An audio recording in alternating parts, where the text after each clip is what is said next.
Jamaah rahimakumullah. Ayat ini menggambarkan tentang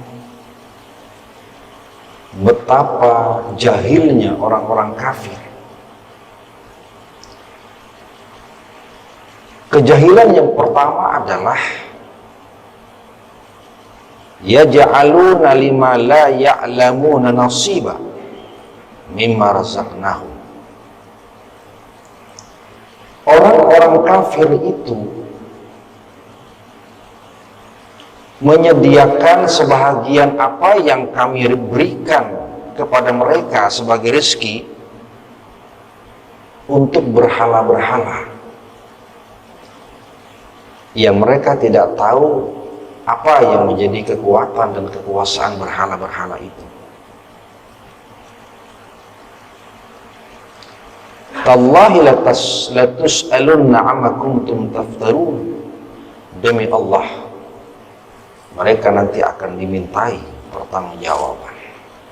Mereka menyediakan apa yang Allah berikan sebagai rezeki untuk berhala-berhala. Rezeki yang Allah berikan kepada mereka berupa makanan, minuman, diperuntukkan bagi berhala. Ini menunjukkan bahwa ada tujuan di balik apa yang dia lakukan, yaitu sebagai wasilah, media, alat.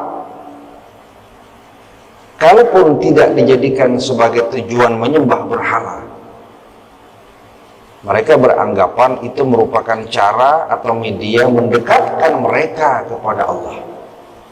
Jamaah rahimakumullah. Ayat ini menggambarkan begitu bodohnya orang-orang kafir Quraisy ketika itu yang menjadikan rezeki yang Allah berikan mengapa diperuntukkan kepada berhala. Kalau rezeki yang Allah berikan berupa makanan, minuman diperuntukkan kepada berhala, maka peluang bahwa kita bisa menjadi syirik, musyrik itu besar. Karena tujuannya adalah berhala. Untuk apa kita menyediakan makanan untuk berhala kalau bukan ada tujuan di balik itu? Dan tujuan itu tentu adalah bisa membuat orang musyrik, karena boleh jadi nanti akan menduakan Allah. Yang kedua, kalau orang kemudian menyediakan makanan untuk berhala, apakah berhala-berhala itu bisa memakan makanan itu? Apakah berhala-berhala itu bisa meminum apa yang disediakan buat mereka? Kan tidak. Maka ada kemubaziran. Buat apa menyediakan rezeki berupa makanan, minuman untuk berhala, sementara berhala tidak bisa memakan dan meminum apa yang kita siapkan? Maka itu artinya pemborosan, kemubaziran, sia-sia. Ini fenomena ketika masa kafir Quraisy, dan fenomena ini pun bisa kita temukan sampai sekarang, di mana orang memberikan apa yang disebut dengan sajian atau sesaji. Makanan, minuman itu diserahkan, diberikan kepada, kalau dulu patung berhala. Dalam kepercayaan, animisme, dinamisme, diberikan kepada para dewa. Makanan, minuman disiapkan dengan tujuan untuk para dewa. Maka jadilah dalam tradisi kita menjadi sesajen. Tallahi latus'alunna amma kuntum taftarun. Demi Allah, apa yang dilakukan itu akan ditanya, bahwa itu adalah sebuah kebodohan yang sangat besar. Yang kedua, wa yaj'aluna lillahil banat. Orang-orang kafir Quraisy ketika itu telah menetapkan Allah itu punya anak perempuan. Tuduhan tentang Allah itu punya anak itu lebih dahsyat ketimbang tuduhan-tuduhan yang mengatakan misalkan wa qalatil yahud Uzair ibnullah. Sebahagian orang Yahudi itu beranggapan, berkeyakinan Uzair itu anak Allah. Wa qalatil nasara al-masih ibnullah, sementara sebagian orang-orang Nasrani mengatakan, beranggapan, berkeyakinan Al-Masih Ibnullah, Isa itu adalah anak Allah. Ini masih mending, baik Uzair maupun Isa, kalaupun dianggap sebagai anak Allah, itu masih laki-laki. Tapi kalangan kafir Quraisy beranggapan bahwa Allah itu punya anak, bukan laki-laki tapi perempuan. Wa yaj'aluna lillahil banat. Siapa anak perempuan Allah dalam tuduhan orang-orang kafir Quraisy? Tuduhan orang-orang kafir Quraisy bahwa Allah itu punya anak perempuan. Anak perempuan itu adalah malaikat. Lebih hebat tuduhan orang-orang kafir Quraisy ketimbang tuduhan sebahagian Yahudi dan Nasrani. Mengapa orang-orang kafir Quraisy itu menuduh, mengatakan, beranggapan Allah punya anak perempuan? Dalam tradisi orang Arab Bahari, apabila sesuatu itu tidak bisa tampak di depan mata, apabila sesuatu tidak bisa dilihat dengan mata kepala secara langsung, maka dalam penggunaan bahasa itu adalah wanita. Dalam tradisi bahasa orang Arab, apabila sesuatu itu tidak bisa kita lihat dengan mata kepala, berarti dia adalah wanita. Nah, kenapa kemudian Allah itu disebut dengan memiliki anak, dan anak perempuan atau wanita, dan itu adalah malaikat? Karena malaikat itu tidak bisa kita lihat dengan mata kepala. Dia makhluk halus, jismun ruhaniyatun latifatun. Karena dia makhluk halus yang tidak bisa tampak oleh pandangan mata kepala, maka dia tergolong sebagai wanita. Maka Allah itu punya anak, dan anak Allah itu ialah malaikat, karena tidak bisa dilihat oleh pandangan mata kepala. Ini anggapan orang-orang kafir Quraisy. Subhanahu, maha suci Allah. Allah menegaskan apa yang mereka tuduhkan itu jauh dari kebenaran. Itu sebuah kejahilan, kebohongan, kebodohan yang kedua. Bagaimana mungkin Allah punya anak?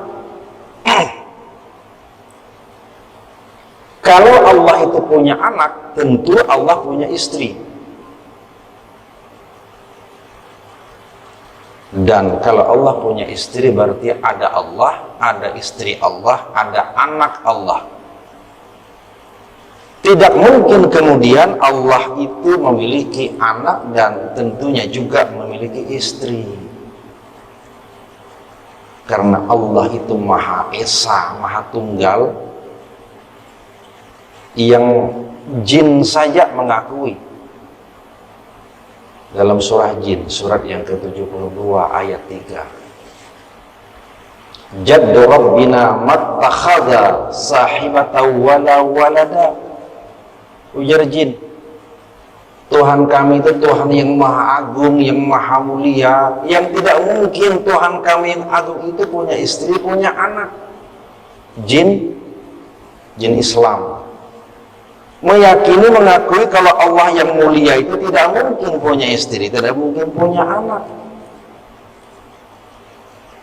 Maka bagaimana orang-orang kafir Quraisy bisa beranggapan Allah punya anak perempuan? Karena kalau Allah punya anak, otomatis ada istri yang melahirkan sang anak. Jadi kenapa kemudian mereka mengatakan Allah punya anak berjenis kelamin perempuan? Karena dalam pandangan dan anggapan orang-orang Arab Quraisy ketika itu, anak perempuan itu merupakan celah, cacat dalam kehidupan. Anak perempuan itu merupakan musibah, bala yang bisa membawa kemelaratan dalam kehidupan. Maka terkenal dalam sejarah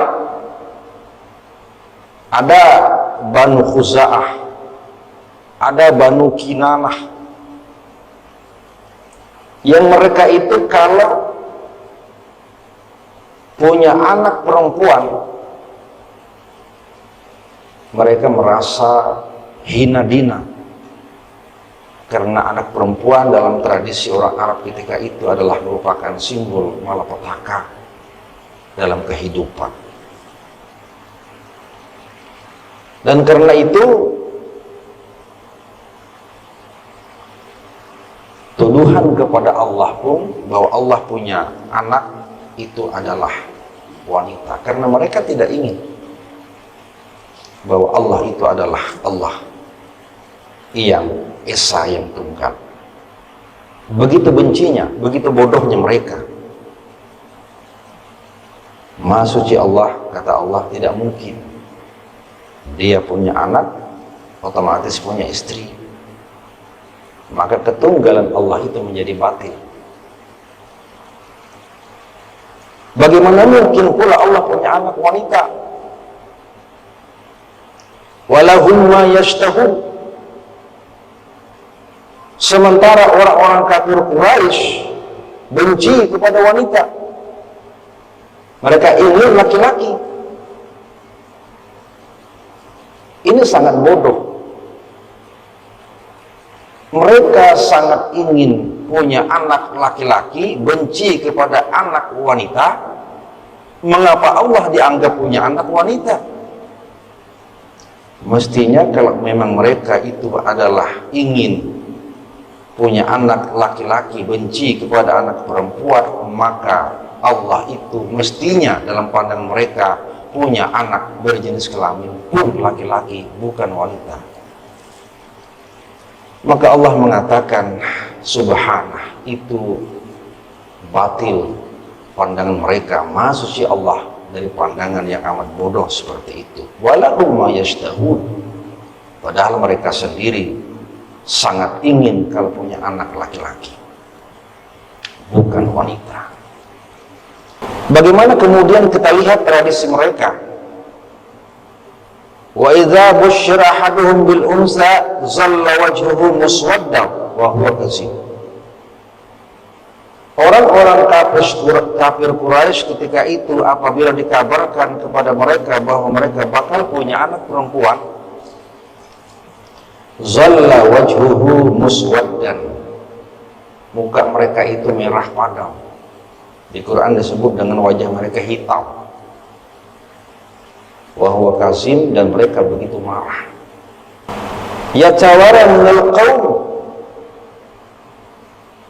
dan mereka kemudian bersembunyi dari keramaian orang banyak. Ma busyira bihi, akibat berita bahwa dia punya anak perempuan. Jadi begitu hinanya anak wanita ketika itu, sampai-sampai orang tua kalau dihabari punya anak wanita bahkan sampai mengasingkan diri, saking malunya untuk menerima kenyataan kalau dia punya anak perempuan.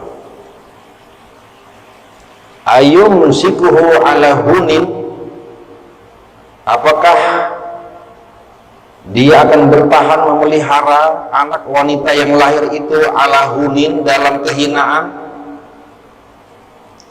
Au yadussuhu fit turab, ataukah nanti dia akan tanam hidup-hidup di dalam tanah?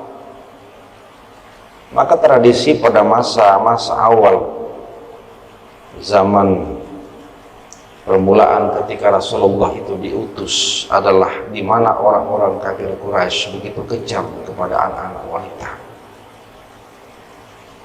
Anak yang lahir kalau perempuan, daripada menanggung beban malu, maka kemudian tidak segan-segan untuk ditanam hidup-hidup sampai kemudian mati, atau dimasukkan ke dalam tanah, dilempar dengan batu, mati, atau disembelih saja baru tanam ke dalam tanah. Begitu kejamnya orang-orang kafir Quraisy ketika itu tentang anak perempuan mereka. Lilladzina la yu'minuna bil akhirah mathalus su'. Bagi orang-orang yang tidak beriman memang mereka punya sifat yang jahat. Walillahil mathalul a'la, dan bagi Allah sifat yang paling tinggi. Wa huwal azizul hakim, dan dia Allah maha mulia lagi maha bijaksana.